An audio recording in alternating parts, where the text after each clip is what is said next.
Flowers, selamat datang kembali di channel Flow Episode. Jadi kali ini saya akan memberikan lagi nih sesuai requestan kalian teman-teman. Akan merangkum sebuah film musik. Semoga kalian suka ya teman-teman. Oke, gak usah lama-lama, yang baru hadir jangan lupa untuk subscribe terlebih dahulu, aktifkan loncengnya, dan jangan lupa komentar ya teman-teman. Komennya requestan film kalian ya teman-teman. Insyaallah saya akan upload sesuai requestan kalian. Oke, gak usah lama-lama, langsung saja ke ceritanya. Let's go. Saat kita masih di dalam kandungan sang ibu, orang tua kita pasti sudah menyiapkan nama yang bagus untuk kita. Dan kebanyakan orang, sebuah nama pasti memiliki arti di balik nama itu. Seperti nama Mangku Jiwo. Film ini memiliki alur cerita yang maju mundur. Dan seperti biasa, sebelum dilanjut, jangan lupa subscribe guys. Ini adalah Kanti yang dipasung dengan orang yang bernama Cokro.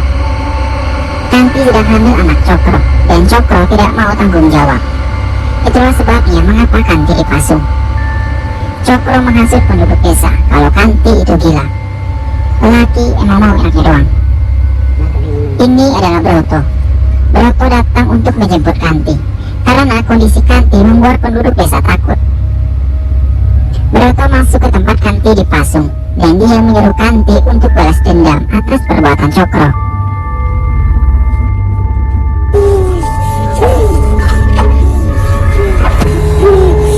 Cokro yang melakukan semua ini. Kemudian balas dendam. Begitu kita dendam, kita sudah seperti jin neraka. Kanti kemudian dibawa dengan Broto, dan penduduk desa memandang Kanti dengan hina. Di jalan arah ke rumah Broto, Kanti tampak ketakutan, tapi suasananya emang serem banget sih.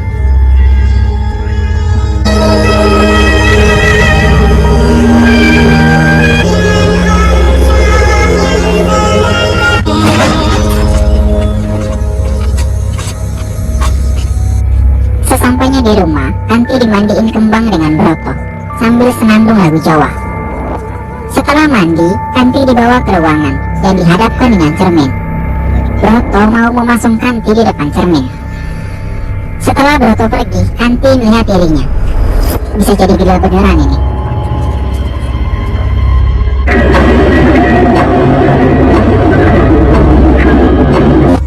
Dan ini adalah Cokro, laki-laki yang menghamili Kanti. Dan ini adalah Nyi Kenanga, bisa dibilang pembantu Cokro. Nyi Kenanga sedang memandikan cermin, dan cermin itu sama persis dengan cermin di rumah Broto. Rupanya cermin itu diberi nama panggilan kembar, satu di Cokro dan satu di Broto. Nyi Kenanga mengatakan kalau cermin itu ingin menyampaikan sesuatu hal yang buruk, tetapi Nyi Kenanga tidak tahu hal buruk apa. Rupanya Cokro dan Broto dulu teman baik, dan sekarang mereka bermusuhan.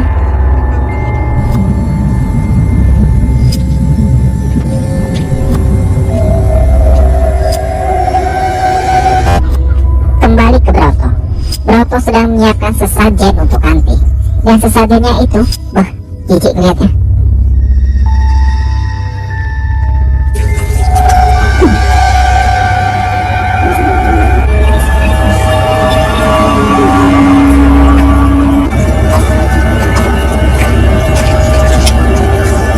Kanti dipaksa makan nasi dengan jeroan tikus. Sehabis makan sesuap, suasana berubah. Broto membutari Kanti dengan darah ayam hitam. Kanti ketakutan dan mengatakan ke Broto kalau dia tidak gila, tetapi percuma.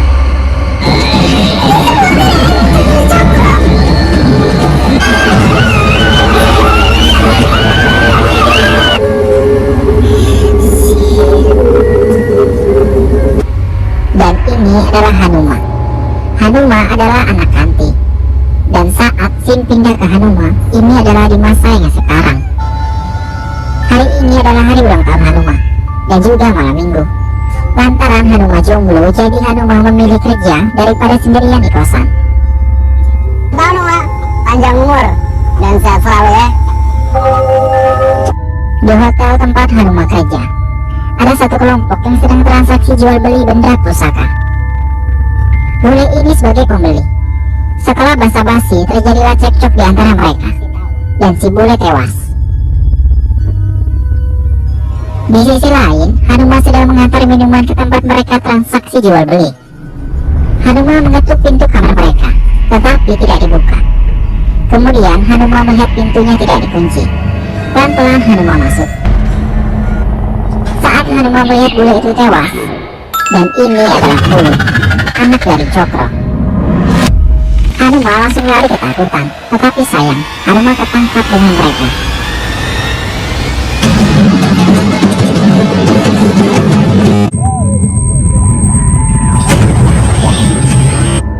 Kemudian Pulung yang mengurus Hanuma.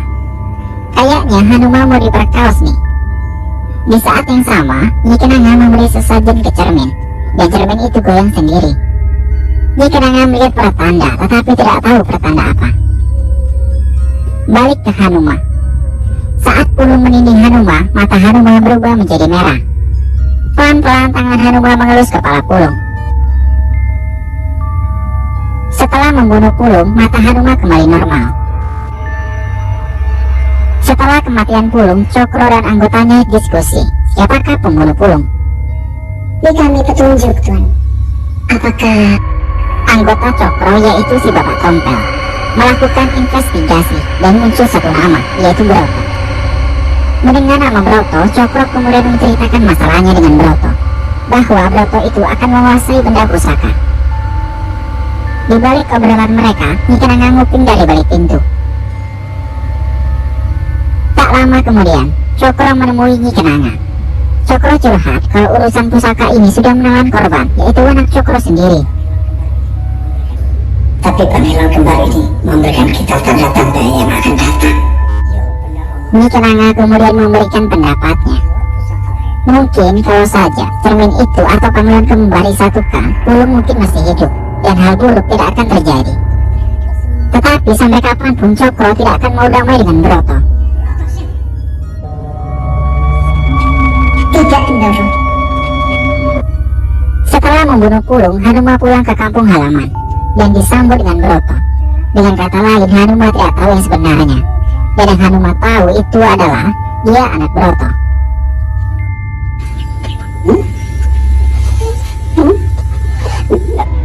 Kembali flashback ke Kanti. Broto sedang melakukan ritualnya ke Kanti. Kanti teriak tidak berdaya, dan Broto terus melakukan ritualnya, yaitu ritual memanggil Dedemit untuk mengerayangi tubuh Kanti.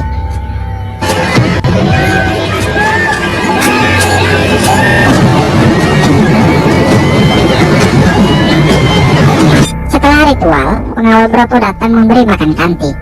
Kanti udah kayak orang gila beneran. Kanti meminta belas kasihan untuk dibebaskan, atau kalau nggak bunuh aja Kanti sekalian. Tetapi percuma. Kanti menangis stres di ruangan itu. Bunuh aku sekalian saja.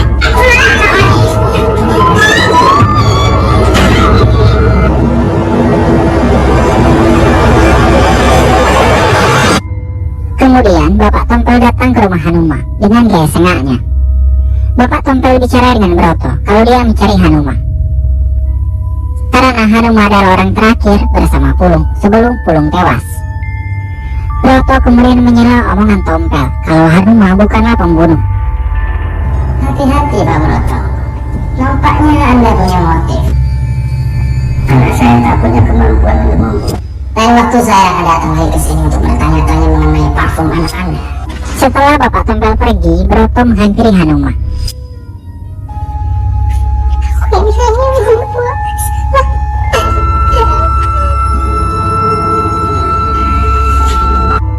Di sisi lain di rumah Cokro, Cokro menegaskan lagi kalau sampai kapanpun panggilan kembar ini tidak akan pernah bersatu, kecuali salah satu pemiliknya mati. Setelah Cokro pergi, Nyi Kenanga menatap ke cermin, dan di cermin dia melihat gambaran Broto yang lagi menang duel.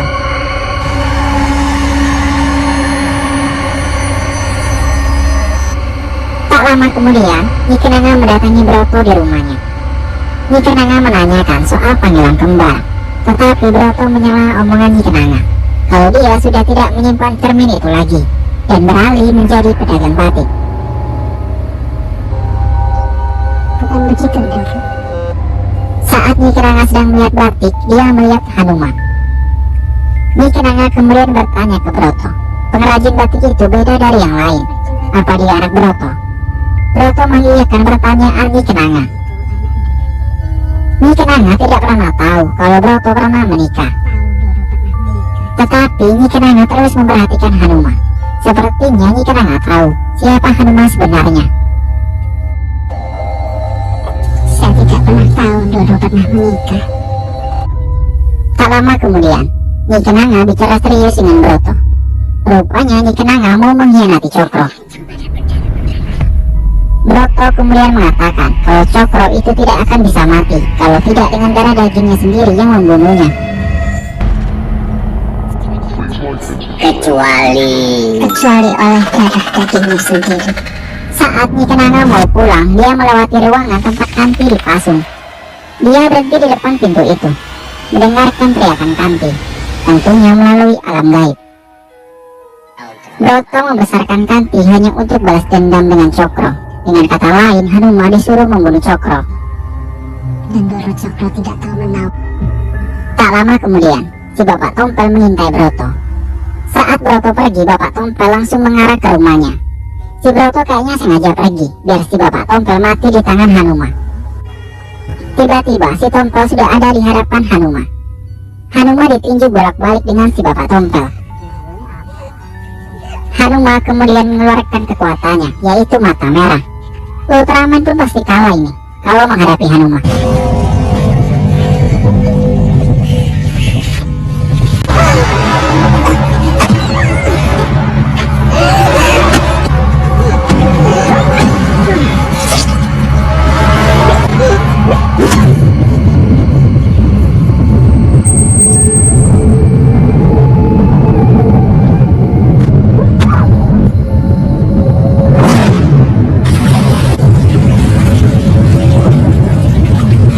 Setelah membunuh si Tompel, Hanuma pingsan, dan Broto melihat itu semua dari kejauhan.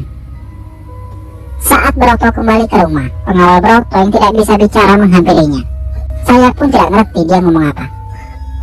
Broto kemudian membalas omongan pengawalnya, kalau Cokro dan cecunguknya pantas mendapatkan ini.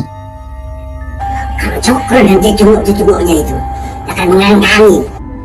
Kembali flashback ke Kanti. Pengawal Broto sedang membawakan makanan untuk Kanti. Kanti kemudian memohon ke pengawal Broto untuk lepaskan pasungannya, karena kaki Kanti sakit. Kanti sudah sangat lemas, jadi kalau dilepaskan Kanti tidak akan kemana-mana.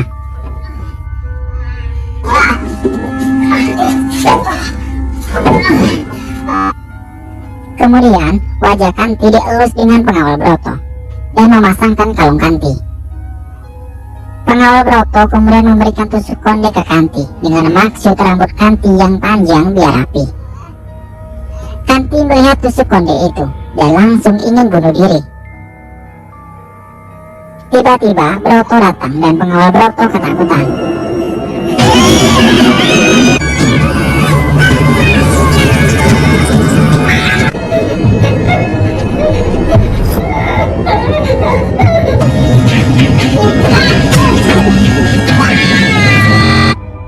Kembali ke Hanuma. Hanuma curhat ke Broto kalau masalah terus datang ke Hanuma. Hanuma merasa bersalah karena telah membunuh si Bapak Tompel.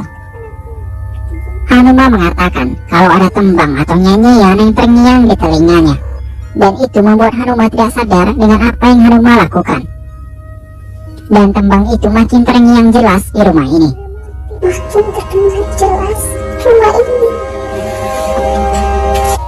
Broto kemudian pindah ke belakang, dan sekarang gantian Broto yang curhat ke Hanuma. Broto mengatakan kalau Cokro menfitnahnya, dan Cokro ingin menguasai benda pusaka. Jahat sekali dia, Romo.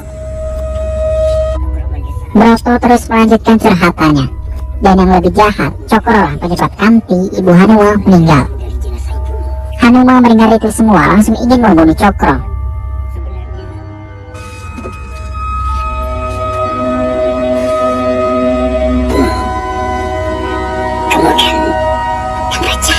Inilah awal mula Cokro menanam benih ke Kanti. Kanti sedang goyang jaipongan, dan Tuan Besar Cokro sedang menikmati goyangan Kanti. Kemudian Kanti disawer dengan Bapak Kumisang.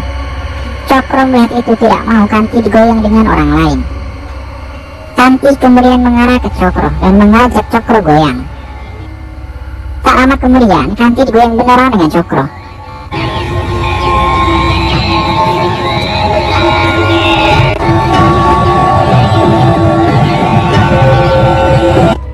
Kembali ke Hanuma. Isi otak Hanuma sekarang cuma ada satu, yaitu membunuh Cokro. Diam-diam Hanuma masuk ke rumahnya dan mengarah ke kamar.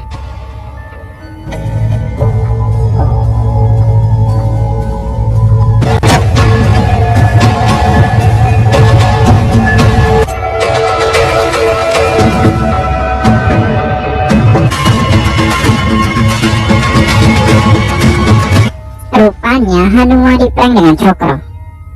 Tiba-tiba dari belakang Hanuma dibius.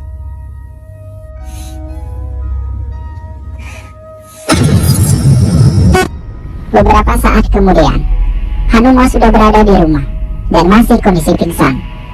Rupanya yang membius Hanuma adalah Nyi Kenanga. Nyi Kenanga ingin berpindah tuan, dengan kata lain mengkhianati Cokro. Dan Broto mau bersekutu dengan Nyi Kenanga. Kemudian Broto membawa Nyi Kenanga ke tempat Kanti dipasung. Nyi Kenanga dengan ilmu penerawangannya mendengarkan penderitaan Kanti di ruangan itu. Tidak disangka.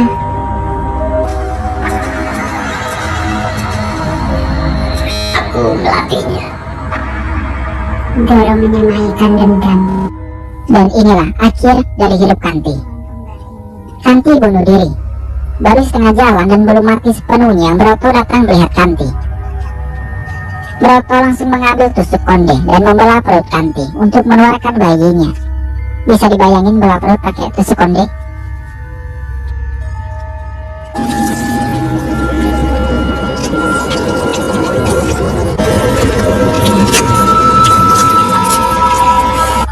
Broto merawat dan membesarkan bayi itu yang diberi nama Hanuma.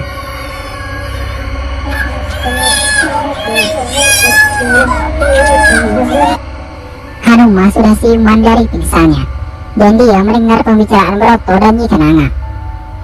Broto mengatakan kalau dia tidak suka dengan segala bentuk balas dendam. Hanuma mengarah ke Broto dan mengatakan kalau dia harus balas dendam atas perbuatan Cokro. Broto menenangkan sekaligus mengompori Hanuma dan jangan balas dendam. Tetapi isi otak Hanuma cuma pengen membunuh Cokro. Ketika Aku harus balas dendam. Aku punya hak atas nasibku. Doro sangat paham bagaimana cara memanfaatkan keras kepala. Setelah Hanuma pergi, Broto dan Nyi Kenanga senyum kemenangan. Tapi semua akan tetap berada di dalam tangan Doro. Hanuma mendatangi makam ibunya, yaitu Kanti. Dan dia ketemu dengan pengawal Broto. Pengawal Broto kemudian memanggil Hanuma, tetapi Hanuma tidak tahu dia ngomong apaan. Pengawal Broto lalu menulis sesuatu di tanah, dan Hanuma melihat tulisan itu. Rupanya Hanuma membaca tulisan itu seperti sedang merembang.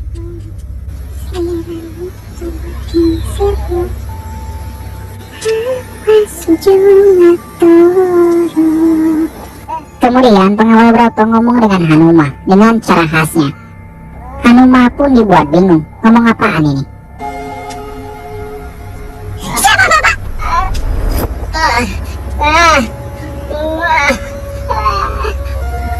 Jangan campur urusan saya juga tidak tahu siapa bapak sebenarnya. Sementara di rumah Broto, Broto dan Nyi Kenanga sedang merayakan kemenangan dengan genre musik yang berbeda. Hanuma sudah sampai di rumah Cokro, dan pengawal Broto mencegah Hanuma. Tetapi Hanuma terus mencari Cokro dan mengajaknya untuk duel. Tiba-tiba ada 4 orang yang mengepung Hanuma.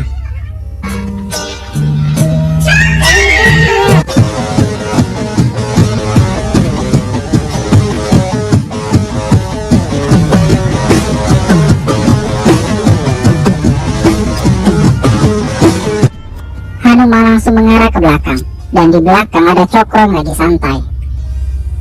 Pelan-pelan Hanuma menghampiri Cokro.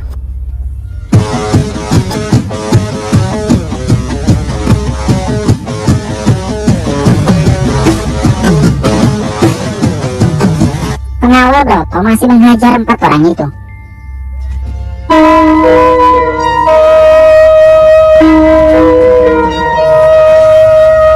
Hanuma kemudian lari dan kakinya kesandung dengan karpet dan dia ketangkap dengan Cokro. Cokro langsung menampar Hanuma bolak-balik.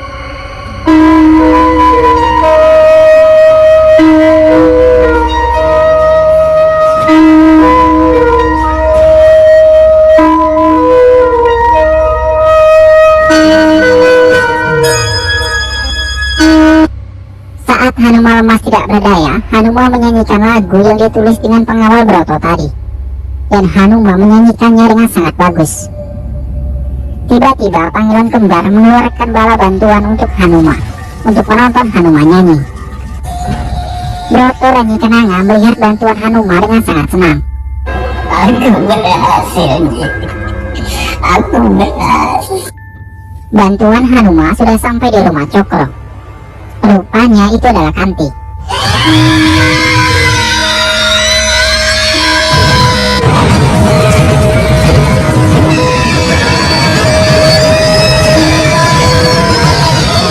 Sekarang gantian Cokro.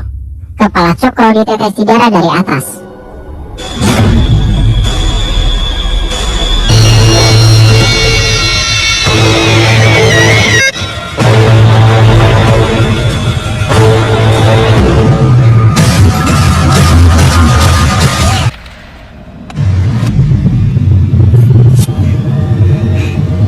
Setelah membunuh Cokro, Hanuma muntah dan muntahan Hanuma belatung semua.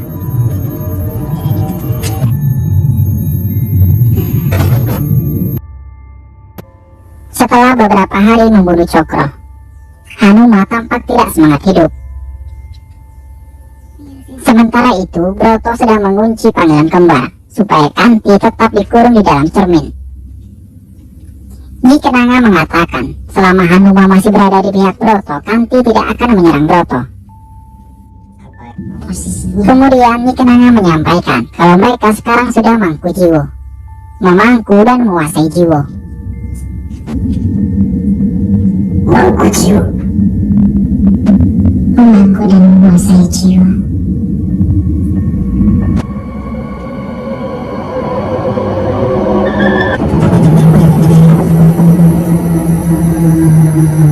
Sudah nonton klipnya ya teman-teman, atau ceritanya yang sudah saya ceritakan. Jadi untuk kalian yang mencari full filmnya teman-teman di sini ya teman-teman, kalian klik saja link yang sudah disediakan di deskripsi ya teman-teman. Jadi nanti tampilannya akan seperti ini, langsung kalian klik saja Cawang I'm Not Robert di sini ya teman-teman. Biasanya nanti disuruh pilih gambar ya sesuai captcha ya teman-teman, atau arahan ya sesuai, pilih saja gambar. Setelah itu langsung verifikasi ya teman-teman, langsung klik I'm Not Robot ya teman-teman.